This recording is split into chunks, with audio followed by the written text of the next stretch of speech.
Revenue was down 25% in our vintage clothing store from March 2026 compared to March 2025.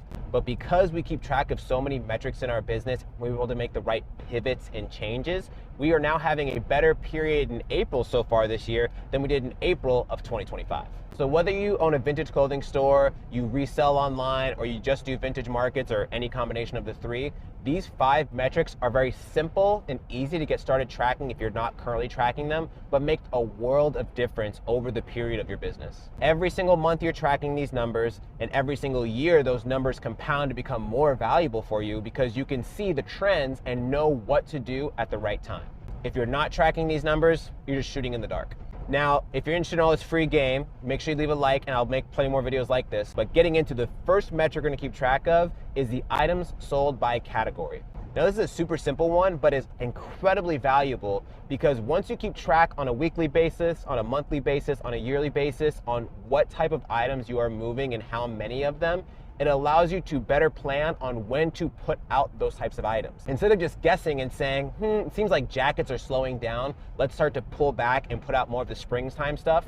Or in the fall, instead of us thinking, okay, time to just randomly pull out shorts and pull out the t-shirts and pull out the lighter weight stuff and bring out the layering pieces, we can know exactly when to do it because we start to track these numbers and see when the numbers start to decline and when they start to go up. This is very valuable, not just for when to start putting those items out, but when to start sourcing more of those items. When to know exactly, okay, I'm about a month away, 6 weeks away, 8 weeks away from having to put out a certain type of season or a certain category of an item. So I'm gonna make sure I start taking in those items more so I'm able to put them out at the right time. This allows you to be smart with the money you're spending and not just think, okay, I'm gonna start taking in a bunch of jackets still in May and in June and in July. Not to say it's a bad idea, but you can have a better idea of how much money I want to allocate to those items, whereas I know in May, June, July, I'm still gonna be pumping out tons of springtime and summertime items of t-shirts, of shorts, of hats, of lightweight jackets and things like that. So it allows you to better plan when to prioritize spending the money on those certain categories and when exactly to put them out to start making as much money as possible from those items as quickly as possible. So at the end of the day, all that matters in this business is cash flow. It doesn't matter if you have the most banger jackets in the entire world. If it's hot for months and months and months, that's just money sitting that could be spent on items that would move faster in the current period. So number one, start tracking your items by category on a weekly basis, on a monthly basis, and on a yearly basis, and it will have a very big impact on your spending and your sales. Now for number two, we're tracking 2 metrics that kind of go hand in hand, and that is average cost of goods as well as gross margin. So the reason I like to track average cost of goods is because it allows me to have a general idea of how much we're spending per piece versus getting wrapped up in the idea of how much I'm spending on each individual piece. We have other resellers all the time that come into our store and say, okay, you know, the least I need for this one is $15 because I paid $15 for it. But I don't care if I paid $40 for an item sometimes because I know my average. I know on average I'm spending this amount. So as long as my sales are substantially higher than the average I'm spending to acquire these items, I'm in a good place. But I know on average, if I getting stuff for really, really cheap and I'm able to make a good margin on those, I'm okay with some items paying up for them and making a smaller margin. For example, Carhartt jackets. If one of those comes in my door, I know I'm not getting it for 10 bucks. Someone's gonna want a pretty penny for it, and I might make a smaller margin on it, but I know I'm gonna make the money quick on it, and I know I'll make bigger margins on other items that I see all the time. Now, the metric that goes hand with these average cost of goods that we're keeping track of is the gross margin. Now, the gross margin is how much you make on the flat numbers of how much you sold the item for and how much it costs for you to get that item. So let's say you bought the item for 15 bucks, you sold the item for 30 bucks, your gross margin was 15 bucks. In reality, it's just really easy to keep track of your gross profit margin, and as long as that is at a healthy percentage, and that allows you to make sure you're in a good place overall. And then once you get really good at tracking all your numbers, that's you can kind of start getting more granular and keeping track of your net profit margin.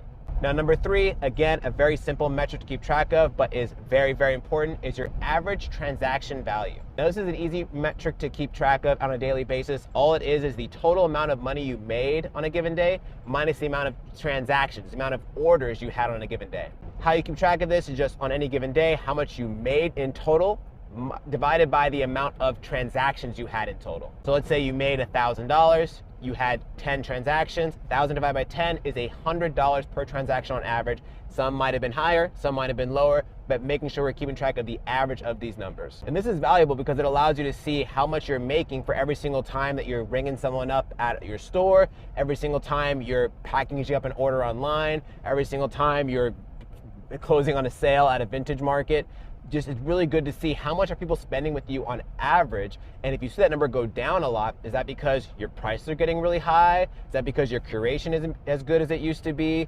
It allows you just to see what people's spending habits are and make the right pivots. Maybe when you go to certain markets, your average transaction value is higher. Maybe when you go to other markets, it's lower. This is just a good way to see what people are spending and to make sure you're pricing your items accordingly. If you have tons of $10 items or you have a bunch of $5 piles all the time, your average transaction value is going to be incredibly low because you're selling a lot of lower ticket items. Now, having a bunch of $5 and $10 items isn't necessarily a bad thing, even though that will drop your average transaction value a lot compared to selling $20, $30, $40, $80 items. But it's just good to keep in mind what the average person is spending with you. Now, the fourth metric we're keeping track of is sell-through rate. Sell-through rate is very, very important because you don't want to be sitting with leftover stock. Now, if you have super rare stuff or super expensive stuff, obviously you're not going to sell those items in a week. Those items take time to sell. You need the right person to find them that knows what the item is all about, knows the rarity of it, knows what it typically goes for, and will pay you the right amount for it. But if you have items sitting at $10, $20, $30, $40, etc., and they're sitting around for 6 months, 9 months, a year, that is just money being tied up in an item that is not very desirable that you should have got rid of a long time ago. So there's different ways to keep track of this. If you have a SKU system where you are actually numbering each individual item, it is much easier to keep track of this and see, okay, this number has been around for a very long time.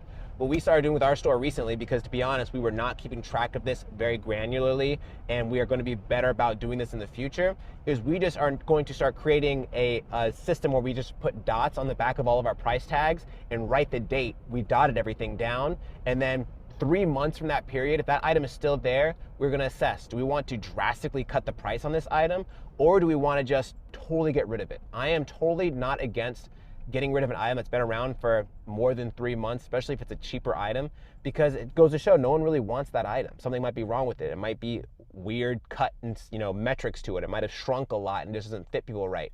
You need to make sure you're having inventory that is good and will move relatively quickly, because money tied up in inventory is just wasted money. It's just burned money that you can actually physically still see. I know as a vintage clothing reseller, it is really hard to get rid of stuff that you think is worth something, that you paid money into, and you think you can still get the money back. But at a certain point, if you can't even sell it for a really cheap price, it's worth just getting rid of it, clear up the physical space, clear up the mental space, and allow you to move forward and prioritize and learn from your mistake. Learn realizing, okay, people don't want that type of item, that size didn't sell, that style didn't sell. Now I'll just make sure I do better with my spending the next time. Now for metric number 5, this one is trickier to keep track of if you don't have a point of sale system like you would at a storefront, or if you don't do online sales with a robust online sales system that keeps track of this number. I'm sure platforms like eBay, because they're relatively large, would keep track of this number, but that is repeat customers. So I can't remember the statistic I read somewhere. I'll put it on the screen if I can find it, but I think the ideal repeat customer percentage is like 20 to 30%. This goes to show you have a healthy amount of people, around a quarter of your sales, being repeat customers, while still getting a good influx of new people into your business, right? Repeat customers are nice because you don't have to spend more money to acquire them, but it's always good to have fresh blood into your store, showing that you have people interested in what you have and they want to come check you out. Now, if you do markets regularly, and by regularly, I would say like 2 to 3 a month, I highly recommend investing in a point of sale system that is like a handheld device, because it's just really powerful information that can be provided on there. You don't have to keep like physically writing it down in a note. You can keep track of it on an app or on a web browser. So there's platforms like Zettle. I know like Clover, the point of sale we use at our store, has like a handheld version. So I highly recommend that. But if you are not interested in doing that, understandably, I would just be mindful of all the people that come into your store or your booth or your vendor spot at a market, and ask people, hey, have you shopped with us before? I've been to this market before. You know, obviously be friendly and chat people and try to remember people. But if you can have an idea of how many of your sales are coming from people that have shopped with you before, it is very, very powerful. And just, there's no better way of marketing your business, getting word out of your business, than repeat customers. But yeah, these are the 5 metrics, in reality 6 metrics, that you should be keeping track of in your business, because they are super, super helpful as you start to log them, and they only become more valuable the longer you do it, because you have more data to look back on to make the right decision going forward. If you have any questions on these metrics or anything you want me to break down into further detail, leave the questions down below in the comments, and I might even make a part 2 if you're interested in that, with other metrics you should be keeping track of. If you have any other things that you think are just as valuable that should be tracked, leave that down below in the comments as well. Thanks for watching till the end, and we'll see you in the next video.